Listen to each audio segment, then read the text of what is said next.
এবার ভারতের সাথে মিল রেখে বঙ্গোপসাগরে মাছ ধরায় নিষেধাজ্ঞা দিল বাংলাদেশ।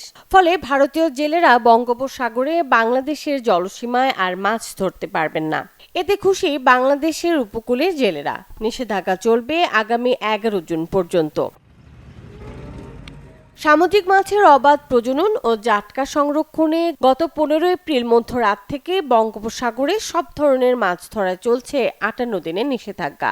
বিগত বছরগুলোতে যখন বাংলাদেশের জেলেরা অলস সময় কাটাতেন, তখন সাগরে দাপিয়ে বেড়াতেন ভারতীয় জেলেরা। তবে এবার একই সময়ে নিষেধাজ্ঞা কার্যকর হওয়ায় খুশি বাংলাদেশ উপকূলের জেলেরা।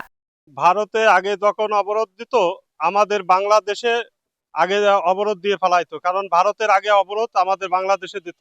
এই জন্য ভারতের জেলেরা এসে আমাদের বাংলাদেশ থেকে হাজার হাজার টন মাছ ধরে নিয়ে যাইতো। আমরা পরে দিয়ে নদীতে আর সাগরে মাছ পাইতাম না। আমরা ধরেন হাজার হাজার টাকা, মানে জেলেরা যারা আছি তারা সমিতিতে কেউ লোন করে আমরা অনেক কষ্ট করে সাগরে যাই, যে দেওয়া আছে আমরা আর মাছ পাই না, সবাই ভারতালারা মারি নিয়ে যায়।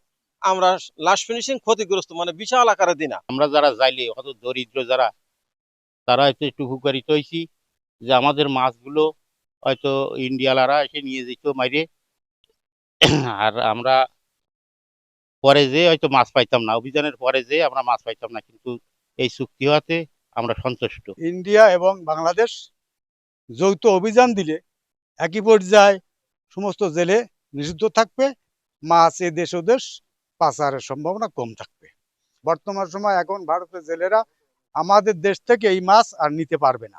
নিষেধাজ্ঞার সময় সমুদ্রে কোস্টগার্ড, নৌবাহিনী ও মৎস্য বিভাগ টহল পরিচালনা করবে, আর জেলেদের জন্য খাদ্য সহায়তা চাল দেওয়া হবে বলে জানান মৎস্য কর্মকর্তা।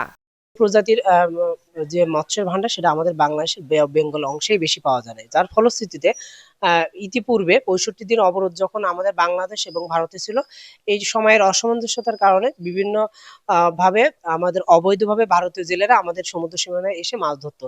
বর্তমান সরকার সেইটা বিবেচনায় নিয়ে ভারতের জেলেদের যে অবৈধ মৎস্য অবরোধটাকে প্রতিহত করার জন্য এবং আমাদের জেলেদের সুবিধার জন্য আমরা বর্তমানে 58 দিন অবরোধ কার্যক্রম চলমান করছে। একই সময় সাগরে মাছ ধরায় নিষেধাজ্ঞা দেয় খুশি হলেও এতে বিগত দিনের ঋণের বোঝা নিয়ে চিন্তিত উপকূলের অনেক জেলে। Desk report, channel 24।